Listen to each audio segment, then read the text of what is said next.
Boa noite a todos, vocês que estavam aqui hoje de manhã.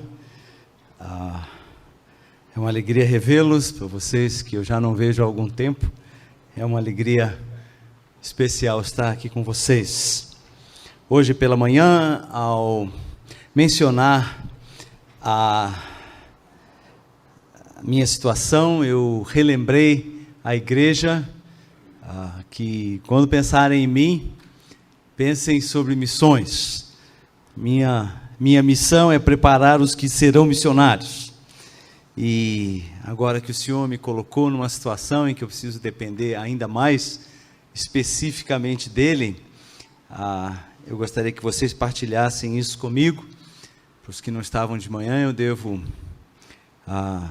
salvo algum milagre soberano do Senhor, que é possível, começar durante esse mês de março um ciclo de 4 sessões de quimioterapia, depois das quais eu farei um autotransplante, visando conter o meu mieloma múltiplo. E quero compartilhar um pouquinho com vocês, enquanto vocês oram comigo, sobre necessidades na área de missões. Eu vou ler uma carta. Essa carta foi escrita por um missionário que está prisioneiro no Senegal. Talvez você já tenha visto isso na internet. Se você já viu, aproveite para orar por ele enquanto eu leio a carta. Mas essa carta tem o propósito, ao ser lida agora, de reforçar aquela ideia que eu comecei a falar de manhã. Nós, individualmente, familiarmente e comunitariamente, precisamos nos envolver com missões, com a grande comissão, para não cairmos na grande omissão. Hoje à noite eu quero conversar um pouquinho com vocês sobre as opções que nós temos como indivíduos, famílias e igreja. Missões ou mediocridade? A carta que eu vou ler foi me enviada por um irmão em Cristo chamado Antônio Cabreira, ex-ministro da Agricultura do Brasil. Ele diz assim: caríssimos, ouvi na semana passada do reverendo Roberto Brasileiro, presidente da Concílio da Igreja Presbiteriana, a dificuldade do acesso ao Itamaraty para um auxílio aos missionários presbiterianos presos no Senegal há mais de 90 dias. Escrevo isto, pois assisti na televisão que o cônsul brasileiro na Bolívia, no mesmo dia da prisão dos torcedores corintianos, já estava na prisão intercedendo pelos mesmos. Talvez se o Corinthians mandasse missionários, né, o Itamaraty resolvesse agir um pouquinho mais. Vamos orar por estes missionários, que Deus continue com a sua mão de misericórdia sobre eles. Aí vem a carta, Ties, 25 de fevereiro de 2013. Queridos irmãos, Deus é grande e misericordioso. Ele não muda ou deixa de ser o que é por causa do problema ou das dificuldades que eu esteja vivendo. As circunstâncias da vida, por mais difíceis que sejam, não diminuem a glória ou a bondade de Deus. Eu não posso de forma alguma tirar os olhos e a confiança do meu Senhor. Estou com meus olhos fixos, esperando nele. Já são 2 horas da madrugada e não consigo dormir. Todas as noites são assim, quentes, não tenho espaço para me virar. Com tudo isso, sei que Jesus está ao meu lado e isso me conforta. Vejo meus colegas todos dormindo e fico imaginando se Jesus quer ter um tempo só comigo para a gente conversar um pouco.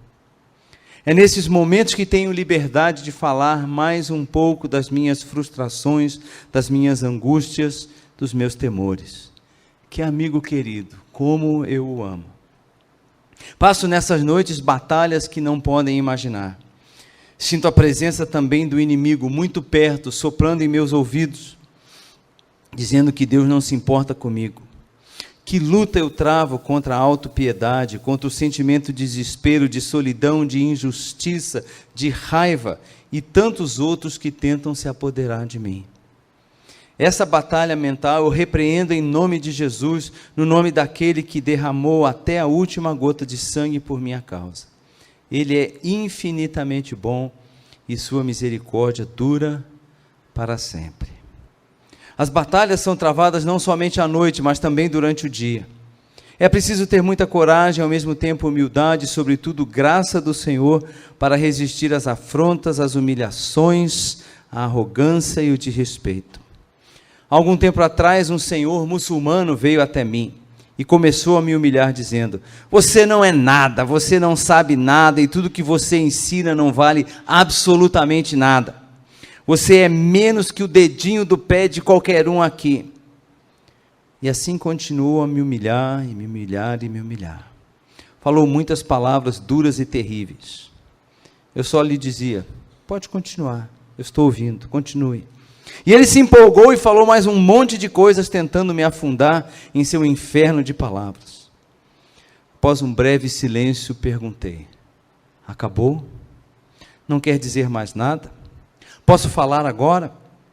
Com voz dura ele falou: fale.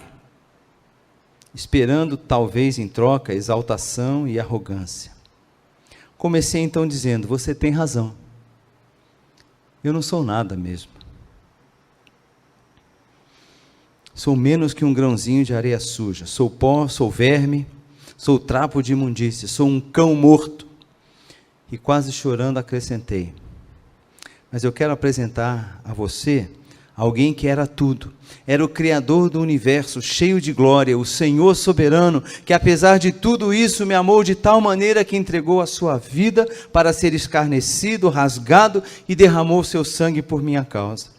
Mas não foi somente por mim, foi por você também. Você é importante para Ele e Ele ama você. Morreu pelos seus pecados e ressuscitou para que você passasse a viver a vida eterna. Esse homem, ao me ouvir falar assim, foi como se tomasse um choque de 50 mil volts.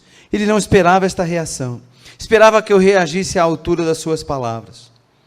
No entanto, com voz baixa, agora me disse: tenho te observado e acompanhado teus movimentos por mais de um mês. Fui enviado para te testar, para saber se és realmente um homem de Deus. E posso dizer que tu és este homem de Deus de que todos falam. Pois o homem de Deus, quando é humilhado, Deus o exalta. A partir de hoje você tem o meu respeito. Fiquei estarrecido ao ouvir este homem citar a palavra de Deus. Agora ele é um dos meus melhores amigos. Não se converteu ainda, mas nunca mais se opôs em nenhum momento quando eu compartilho a palavra. Essa carta foi escrita de dentro de uma prisão num país muçulmano. E eu sei que parece chover no molhado vir falar sobre missões na IBCU, na IBBC. Desculpe, estou com o IBCU na cabeça aqui, acho que eu mandei um e-mail para lá agora. Nós sabemos que essa verdade missionária precisa ser continuamente relembrada, aqui e em toda parte, na minha própria vida, na vida da minha família. Eu preciso relembrar isso. Eu preciso botar missões todo mês no meu orçamento. Eu preciso colocar missões todo dia nas minhas orações. Porque senão a nossa vida começa a girar, a minha vida começa a girar em torno de mim mesmo. E eu sei que você, como eu, luta exatamente com esse mesmo problema. Eu quero chamar a sua atenção para um capítulo no Antigo Testamento. Se você tem a sua Bíblia, abra, por favor, para o livro de Malaquias. Último livro do nosso Antigo Testamento. 4 capítulos em que Deus vai desafiar o seu povo a assumir um compromisso real com Deus e não simplesmente ficar brincando de ser povo de Deus. Por causa disso, é um livro muito atual, extremamente atual. E é por isso que eu intitulei a minha mensagem Missões ou Mediocridade? Porque essas são as opções. Ou nós assumimos a missão de Deus para nós como igreja aqui na terra, chamada Missio Dei, ou nós cairemos na mediocridade. Nós vamos ficar no meio da montanha ao invés de chegar até o alto. Nós vamos parar no meio do caminho, não estaremos mais onde estávamos, nem onde gostaríamos de chegar. E é uma situação terrível essa. Em Malaquias, há um grande desafio missionário no contexto desse capítulo. E eu quero que nós todos leiamos juntos a passagem que está aqui na tela. Vamos ler juntos? Mas, desde o nascer do sol até o poente, e em todo lugar lhe é queimado incenso, e são trazidas ofertas puras, porque grande é o meu nome entre as nações, diz o Senhor dos Exércitos. Malaquias 1:11. Esse é um versículo que os teólogos e os exegetas debatem ad infinitum, tentando descobrir exatamente o que Deus está dizendo aqui. Alguns acham que Malaquias está simplesmente dizendo que em qualquer lugar do mundo, não importando que Deus se invoca, quando há genuinidade, sinceridade no coração do homem, isso é aceito diante de Deus. Há muitos teólogos hoje que estão dizendo exatamente isso. Outros dizem, não, isso aí é simplesmente algo que vai acontecer no futuro, é o ideal de Deus. Mas eu penso que Deus está dizendo através de Malaquias que esse é o projeto dele. É o projeto dele para a história que vai se cumprindo à medida que o povo de Deus assume a sua missão. E esse deveria ser o nosso desejo, o nosso sonho, que o nome de Deus se torne grande entre as nações. Seja nas ruas entupidas de gente da China ou da Índia, seja numa prisão no Senegal, seja nas ruas de São Paulo, seja nas selvas de Roraima, que o nome de Deus seja engrandecido, que as virtudes de Deus sejam reconhecidas, e que o coração dos homens se volte para Deus, confiando em Jesus Cristo como Deus e Salvador. Esse é o projeto de Deus. E quando o povo de Israel, naquela distante Jerusalém de 2.500 anos atrás, se negava a participar com Deus do seu projeto e da sua missão, Deus dizia, ou vocês entram comigo na missão, ou vocês serão reduzidos à mediocridade. Quando eu estava no 2º ano no Seminário Bíblico Palavra da Vida, eu fiz um trabalho. Esse trabalho foi feito para a dona Doroteia Thompson. Ela era a nossa professora de pesquisa. E eu fiz aquele trabalho e entreguei para ela. Algum tempo depois ela me devolveu o trabalho e escreveu assim, decepcionadamente, e me deu nota 5. Dona Doroteia ali salvou a minha carreira acadêmica. Ela me disse, você pode se contentar com o que você fez, mas se você se contentar com o que você fez, você vai permanecer na mediocridade, no meio do caminho. Aquela correção e aquele advérbio salvaram a minha carreira acadêmica, ministerial. A gente chegar lá no céu, eu vou conversar com ela e agradecer pessoalmente, porque eu não tive chance de fazer.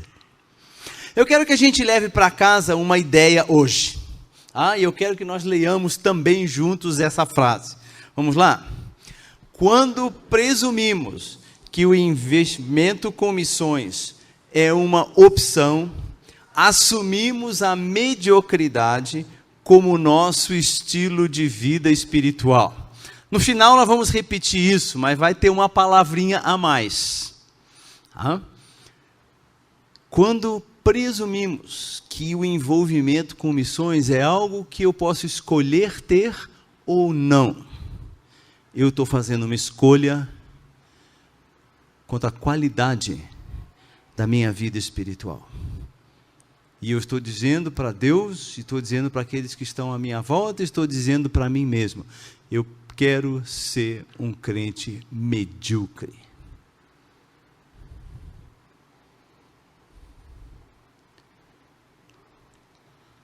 Agora, eu gostaria de ouvir você dizer isso.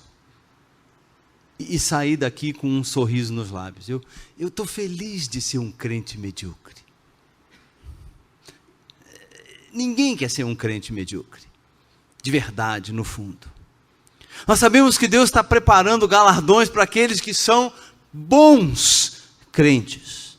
Crentes normais. E que aqueles que são medíocres perderão o seu galardão. Estou dizendo perder a sua salvação. Não foi isso que eu disse. Eu estou dizendo perder o seu galardão, a sua recompensa. Nenhum de nós é salvo por nossas obras, mas somos recompensados por elas. Quando nós presumimos que o nosso envolvimento com missões é algo que eu posso decidir fazer ou não, eu carimbo no meu boletim espiritual, medíocre. E eu não quero que isso aconteça com você. Você pode fazer a pergunta, como eu vou saber se estou vivendo em mediocridade espiritual? Como eu vou saber se eu estou de fato envolvido ou não? Como eu vou saber se eu sou uma pessoa espiritualmente medíocre? Há 3 observações que eu quero tirar com vocês desse livro de Malaquias. Versículos 1 a 5 do capítulo. Deus começa a pronunciar contra Israel uma sentença. Essa palavra é uma palavra pesada, na verdade ela significa literalmente peso.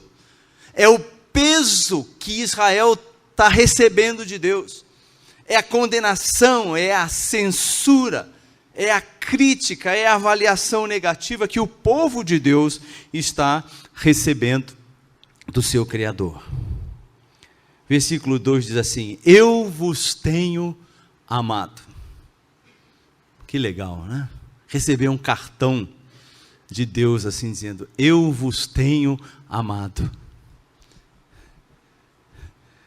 Mas olha como o versículo 2 continua, mas vós dizeis, em que nos tens amado? Dá para ver aquela pose do Luiz Fabiano, né? Malando na esquina. Em que nos tens amado, Deus? Eu dou cada entortada nas minhas tradutoras aqui, coitadas. Tem que assistir o jogo de futebol, mesmo que seja desse time aí. O povo de Israel disse de volta para Deus, Deus, olha, sabe de uma coisa? Não parece que o Senhor tem nos amado. Esse pessoal começou a olhar à sua volta e dizer, olha, cadê os meus direitos, Deus? Cadê as coisas que eu quero? Cadê as coisas que eu gostaria de ter, que nós gostaríamos de ter? Eles estavam pensando que seus privilégios eram direitos. Alguém já disse que a geração que nasceu a partir dos anos 80 é a geração dos direitos. É a geração das pessoas que são intituladas a desfrutar de tudo. E vocês que são dessa geração precisam ficar espertos, porque isso é realmente uma tendência da sua geração.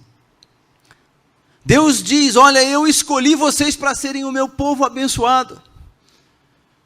E o povo dizia de volta para Deus, Deus, o Senhor não fez nada mais do que a sua obrigação. Nós merecemos isso. Nós somos tão bons. Nós somos tão fiéis. Nós somos o melhor povo do mundo. Era essa atitude que o povo de Israel tinha. Eles pensavam que Deus lhes devia alguma coisa. E tratavam a eleição de Deus como fosse um mérito deles. Mas realmente isso não é verdade. Quando Deus nos chamou para participarmos da vida dele por meio de Jesus Cristo, ele não estava fazendo um favor para si. Ele estava fazendo um favor para nós. Isso é graça. Isso é algo que você e eu não merecemos. Isso é algo que você e eu não poderíamos comprar. Mas Deus nos ofereceu assim, nos chamou para si, nos atraiu com a promessa e a realidade do seu perdão e da paz que Ele oferece quando confiamos em Jesus Cristo como nosso Salvador. Às vezes no meio de circunstâncias terríveis, às vezes no meio de uma vida confortável, mas sempre debaixo da condenação de Deus, da qual Ele nos tira quando confiamos em Jesus como nosso Deus e Salvador. A nossa eleição não tem mérito, mas quando eu confundo as coisas e penso que eu merecia o que Deus me deu, eu estou caminhando para a mediocridade. Não apenas isso, o povo de Israel olhava para as circunstâncias e diziam: nossas circunstâncias não são o que nós esperávamos. Nós não estamos tão prósperos como gostaríamos, não estamos livres como merecíamos, nós não estamos acima de outras nações, pelo contrário, nós somos a província mais pobre, mais miserável desse enorme império persa. Onde é que estão as grandes promessas que Deus fez para Abraão, que Deus fez para Davi? O povo de Israel olhava para as circunstâncias e tentava, por meio delas, medir a bondade de Deus. Vocês ouviram a carta? As minhas circunstâncias não mudam o fato de que Deus é bom. Gente, vamos ser francos. Uma prisão no Senegal não é um lugar agradável. Nem na Finlândia, uma prisão é um lugar agradável. Mas esse nosso irmão me diz: eu percebo a bondade de Deus no meio dessas circunstâncias tão adversas. Talvez você, como eu, esteja carregando uma doença que pode ser mortal. Aliás, nós todos estamos carregando uma doença mortal. Ela se chama pecado. E mais cedo ou mais tarde ela vai nos pegar. Alguns só estão um pouquinho mais cientes de que um dia essa hora de ajuste de contas com a vida vai chegar. Mas Deus não se tornou melhor ou pior porque eu fiquei doente. E Deus não se tornou melhor ou pior porque você perdeu o emprego, ou porque a sua família se dividiu. Deus continua bom, e Ele continua amando você, e Ele está dando você uma oportunidade para você perceber um pouco mais de perto quão bom Ele é, e quão suficiente Ele é, no meio da dor que você está passando. As circunstâncias não medem a bondade de Deus. Tem uma música que repete com muita veemência: Deus é bom o tempo todo Deus é bom. E eu, via de regra, não gosto muito de repetições, particularmente em música. Mas eu sei que tem repetições na Bíblia. Se você tem dúvida, lê o Salmo 136. Mas essa repetição tem se tornado significativa para mim. Deus é bom o tempo todo. O tempo todo. O tempo todo. O tempo todo. Deus é bom. Eventualmente, Deus disse para o povo de Israel: o meu juízo vai demonstrar o quanto eu amei vocês, o quanto eu poupei vocês daquilo que vocês mereciam e dei a vocês aquilo que vocês não mereciam. Em última análise, nós só saberemos quanto Deus é bom quando Ele derrotar todos os nossos inimigos. E aqueles que nem parecem nossos inimigos, mas são inimigos dEle. A gente poderia olhar um pouco mais para essa passagem e ver o contraste entre o povo de Israel e o povo de Edom, os descendentes de Jacó e os descendentes de Esaú. E como Deus escolheu abençoar Israel e não Edom. Deus não está falando da salvação de um ou de outro, é abençoar como povo de aliança, é abençoar com a fartura e a prosperidade, e aquilo que Israel acabou perdendo porque escolheu viver na mediocridade. Mas um dia Deus vai julgar, um dia Deus vai eliminar dessa terra todos aqueles que se levantam contra ele. Então, cuidado com a sua vida espiritual. Lembre que tudo que temos em Jesus Cristo são privilégios que a graça nos concede. Quando eu começo a tratar Deus como meu devedor, eu estou a caminho de uma vida de mediocridade. Não, eu não estou falando de tristeza, não estou falando daquele... eu estou falando às vezes de mediocridade no meio do triunfalismo que a gente às vezes encontra por aí quando o povo de Deus se reúne, mas que se esvai quando a pessoa sai do outro lado da porta. Tudo que nós temos é privilégio, tudo que nós somos é privilégio, tudo aquilo pelo que passamos é prova desse amor de Deus por você e por mim. E por isso eu não posso me contentar com ser um medíocre. Eu tenho que devolver para Deus esse amor que Ele derrama na minha vida, e posso e devo fazê-lo comprometendo-me com a missão dEle. Segunda observação: quando eu penso que aquilo que me é conveniente é suficiente, e não tem hora melhor para a gente ver isso do que aquela hora que acabou de terminar aqui, aquelas caixinhas estavam aqui na frente. Isso é verdade desde há muito tempo. Versículos 9 a 14 desse capítulo, realmente a partir do versículo 6, nós descobrimos como o povo de Israel pensava, descobrimos o raciocínio desse povo. Versículos 6 a 9, nós descobrimos que Deus diz a Israel: eu merecia receber honra e glória de vocês, como nós cantamos hoje de manhã, cantamos hoje de noite, que Jesus merece toda a honra, toda a glória, todo o poder, toda a gratidão. E Deus usa exemplos simples. O filho honra o pai. Isso é uma questão de relacionamento familiar. O servo honra o Senhor. É um relacionamento de trabalho funcional. Agora, se eu sou pai de vocês, como vocês dizem, cadê a minha honra? Por que vocês não demonstram o seu amor para mim como seu pai? E se eu sou o Senhor, cadê o respeito? Cadê a sua percepção de que devem algo a mim como superior a vocês?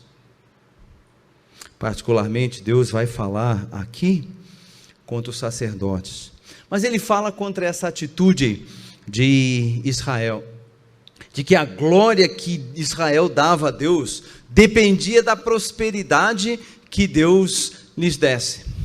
E eles diziam: Senhor, está aqui a nossa mesa, enche a nossa mesa, se encheres a nossa mesa, daremos glória a Ti.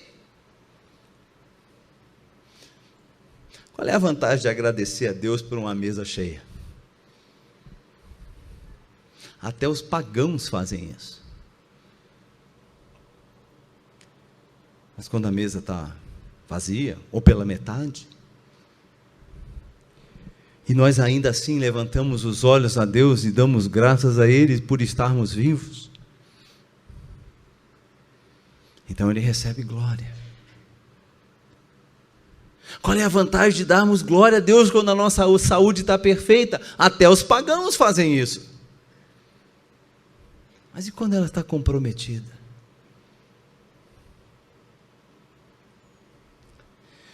se nós esperamos a prosperidade para começar a dar glória a Deus, ou se usamos a glória a Deus como um trampolim para a prosperidade, nós estamos desprezando a Deus, e não estamos tratando com o amor que um filho deve ao pai, e com o respeito que o servo deve ao Senhor. Uma segunda característica do povo de Israel naquela época, é a ideia de que para Deus qualquer coisa serve, qualquer coisa é boa, qualquer coisa é suficiente, até comida impura, até aquilo que a lei proíbe. Olha só o que diz o profeta: vocês estão desprezando o meu nome, versículo 7, ofereceis sobre o meu altar pão imundo.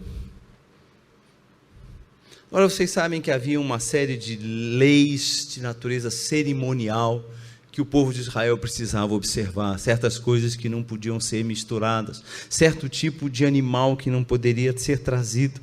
Versículo 8 diz assim: quando trazeis animal cego para o sacrificardes, não é isso mal? E quando trazeis o coxo ou o enfermo, né, o cordeirinho manco, esse aí eu vou dar para Deus porque não serve mesmo para mim. Deus é bom, Deus é pai, Ele aceita qualquer coisa. A gente diz que Deus é pai, mas a gente trata Deus como avô, e é diferente. É diferente.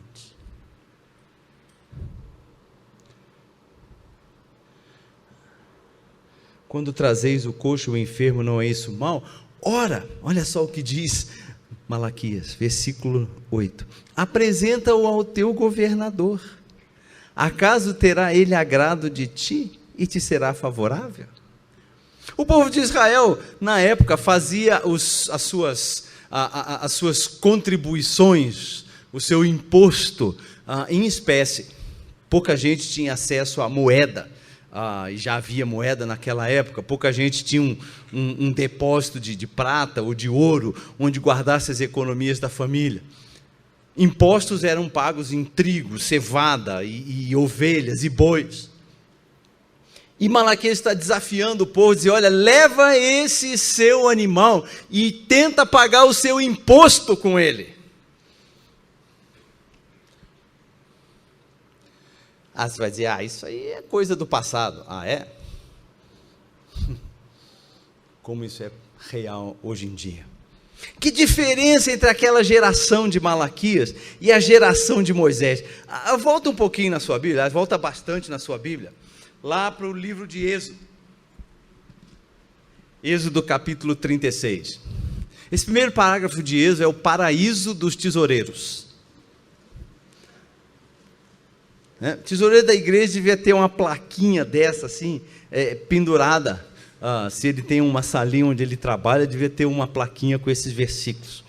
O povo de Israel saiu do Egito e estavam lá se preparando para construir o tabernáculo. E eles tinham recebido todas aquelas ofertas, aquelas dádivas e presentes lá no Egito. E aí tiveram a oportunidade de oferecer a Deus. Moisés chamou Bezalel, a Oliabe, a todo homem hábil em cujo coração o Senhor tinha posto sabedoria, isto é, a todo homem cujo coração o impeliu a se chegar à obra para fazê-la. Estes receberam de Moisés todas as ofertas que os filhos de Israel haviam trazido para a obra do serviço do santuário para fazê-lo. Agora ouçam só. E ainda a cada manhã o povo trazia a Moisés ofertas voluntárias. ênfase no adjetivo, voluntárias. Toda manhã. Então, deixando cada uma obra que fazia, vieram todos os homens sábios que se ocupavam em toda a obra do santuário e disseram a Moisés: ouçam, o povo traz muito mais do que é necessário para o serviço da obra.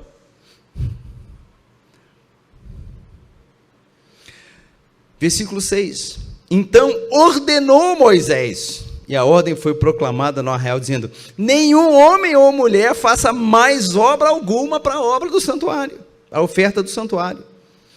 Assim o povo foi proibido de trazer mais. Gente,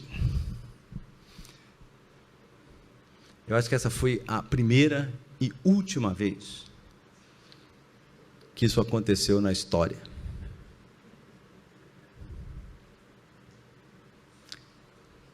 povo deu até o tesoureiro falar: não cabe mais nada no depósito. Para de trazer. E agora, 1000 anos depois, Malaquias está dizendo: olha, vocês estão trazendo aquilo que é o pior que vocês têm. Vai pagar o seu imposto assim. O que é essa comida impura hoje em dia? Eu vou trocar umas ideias com vocês. Procurar o mínimo que você possa dar para acalmar a sua consciência. Você olha em volta assim, todo mundo levanta para vir aqui na frente contribuir, você fala: eu vou lá também. Aí você escarafuncha no bolso assim, acha uma notona de R$2 e vem na frente e coloca. Que grande diferença faz o lugar onde você está com uma nota. Passamos ali em frente do shopping novo, aqui atrás. Uma nota de 50 naquele lugar não vale nada. Mas como ela custa sair do bolso quando você está aqui na igreja. Qualquer igreja, não é só essa aqui não.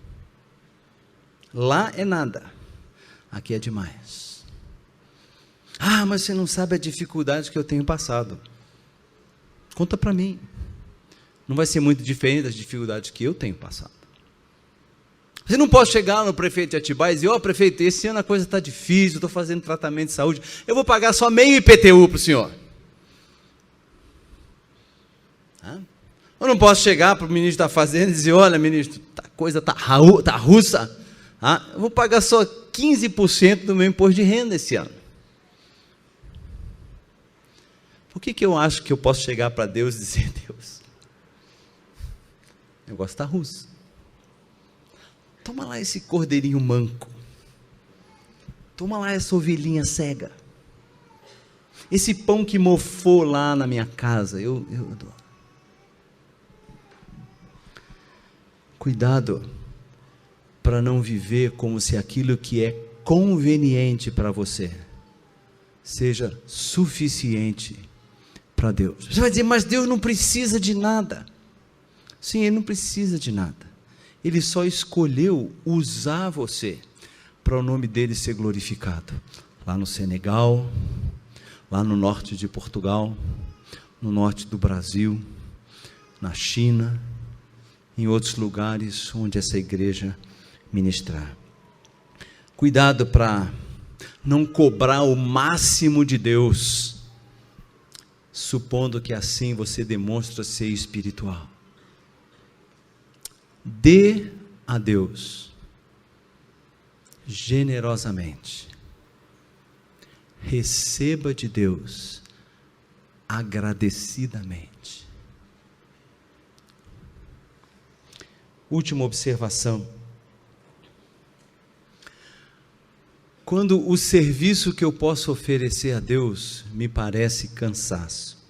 Versículos 10 a 14. Pela segunda vez nos livros proféticos, Deus diz isso: tomara houvesse entre vós quem feche as portas, para que não acendesses debalde o fogo do meu altar. Debalde não é balde não, pessoal, é inutilmente o fogo do meu altar. Eu não tenho prazer em vós, diz o Senhor dos Exércitos, nem aceitarei da vossa mão a oferta. Deus está fazendo um contraste aqui entre o que Israel havia se tornado e aquilo que ele esperava que Israel tivesse produzido. Israel produziu uma religião mesquinha, de coração fechado, endurecido e ingrato, e Deus está dizendo: se vocês tivessem ido até o alto da montanha, se vocês não se contentassem com mediocridade, o meu nome iria ser conhecido em todas as nações. E vai ser um dia. E essa igreja tem parte nesse processo. Mas essa parte, meus queridos, depende de cada um de vocês. Não é alguma coisa que se traduza simplesmente num cheque que o tesoureiro escreva para a missão essa ou o missionário aquele. Tem a ver com a sua oração lá na família, com esses pequenos que estão aí no colo de vocês ou na classinha aqui embaixo, ensinando para eles que eles são pequenas ferramentas da soberania de Deus quando oram pelos missionários. Quando os missionários chegam aqui na igreja, vocês deveriam brigar para levá-los para sua casa. Vocês ouviram o que eu falei? Não é levá-los para o melhor restaurante de São Bernardo, é levá-los para a sua casa, lá onde as suas crianças fazem arte e desobedecem você, mas também lá onde você as instrui nos caminhos do Senhor, e onde elas podem ter contato com gente de carne e osso, que está sofrendo por Jesus Cristo, está ensinando Jesus Cristo para as nações, está levando missionário lá para o meio dos índios.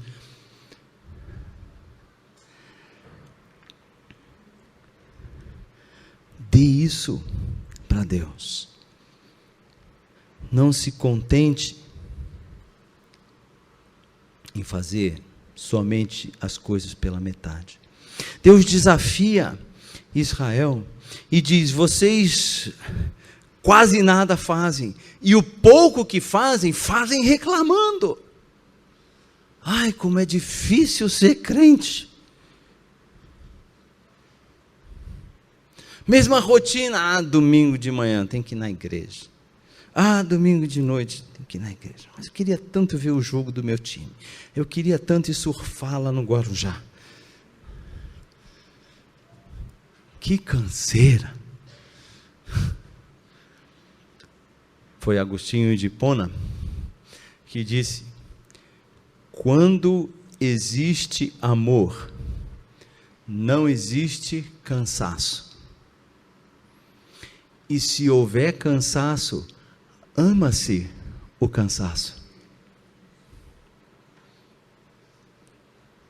Você já ouviu alguém dizer: eu estou cansado de trabalhar na igreja?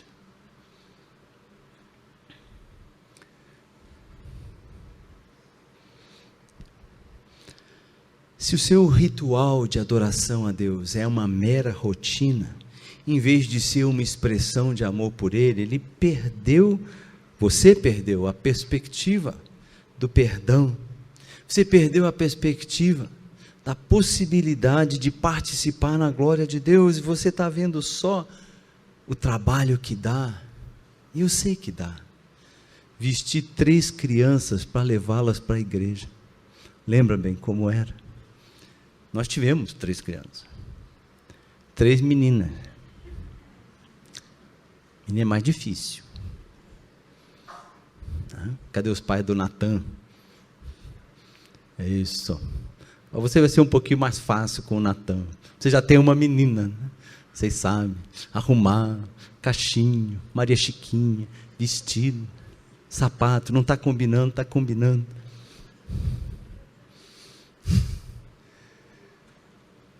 Se há cansaço, ama-se o cansaço.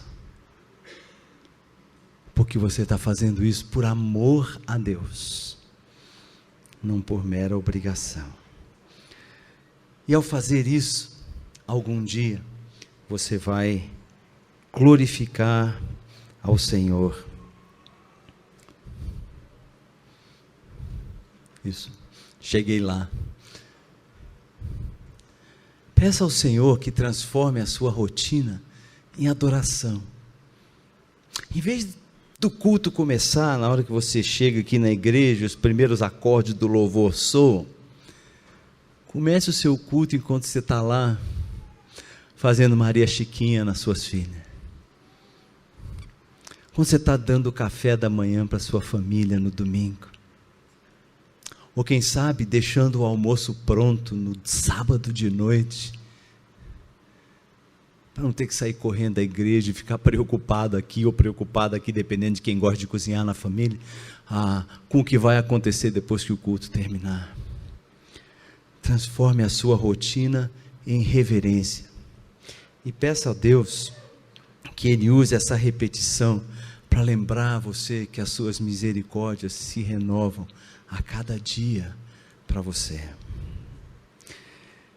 Quando o serviço que você poderia oferecer a Deus parece cansaço. Ok. Lá atrás eu disse que havia uma ideia que eu queria que levassem para casa hoje à noite. E falei que ia colocar uma palavrinha a mais. Pois bem, agora a palavrinha a mais está aqui. Não fala nada ainda não, a gente vai ler de novo. Vê lá qual é a palavrinha que está ali. Alguém aqui já descobriu. Que legal, primeira reação que eu vi. Qual é a palavra, minha querida? A palavra mera. Isso. Quando eu penso que missão é uma opção que eu posso descartar, eu estou caminhando para a mediocridade espiritual. Eu estou dizendo que a grandeza do nome de Deus entre as nações não é importante para mim. Vamos ler de novo, todos juntos? Quando presumimos que o envolvimento com missões é uma mera opção, assumimos a mediocridade como nosso estilo de vida espiritual. Não seja um crente medíocre. Envolva-se com missões. Não tenha uma família medíocre. Envolva a sua família com missões. Não sejam uma igreja medíocre. Envolvam-se mesmo. Comprometam-se mesmo com missões.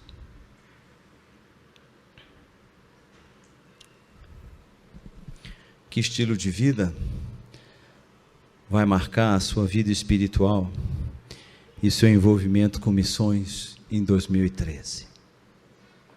Se Deus nos der a graça de nos reencontrarmos aqui, quem sabe você compartilhe comigo as bênçãos que envolver-se com missões produziu na sua vida, na sua família e na sua igreja.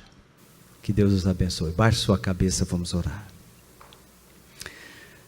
Bondoso Deus e Pai, não queremos ser como os israelitas do passado, que cobravam como direitos os privilégios que tinham. Nem simplesmente te dar aquilo que seja conveniente para nós. E nem agir como se fosse um fardo servir a Ti. Desejamos nos engajar nessa missão de fazer o Teu nome conhecido entre as nações, de promover entre povos de outras línguas e culturas e raças um louvor genuíno, autêntico ao Teu nome, centrado na pessoa bendita do Salvador e Senhor Jesus Cristo. Que esta igreja, cada um dos seus membros, cada uma de suas famílias, se comprometa assim contigo. Nós daremos a Ti o louvor e a honra, em nome de Jesus. Amém. Felicidade foi embora e a saudade do meu peito. Felicidade brilha no ar. Você vai rir sem perceber. Felicidade é só questão de ser. Tristeza não tem fim.